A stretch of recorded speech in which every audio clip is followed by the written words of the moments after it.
ইয়া তোমার ইসলামের পথে,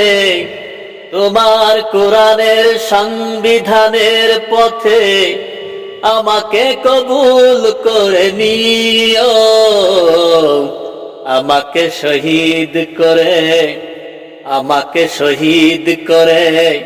সেই মিছিলে শামিল করে নিও,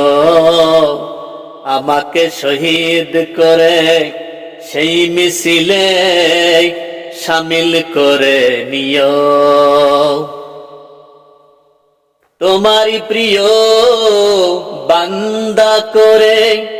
তোমারই প্রিয় বান্দা করে আমাকে কবুল করে নিও, মুনাফিক হয়ে যেন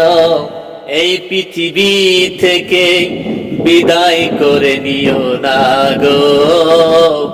মুনাফিক করে কাফের করে এই পৃথিবী থেকে নিও না গো, আমাকে শহীদ করে সেই মিছিলে শামিল করে নিও।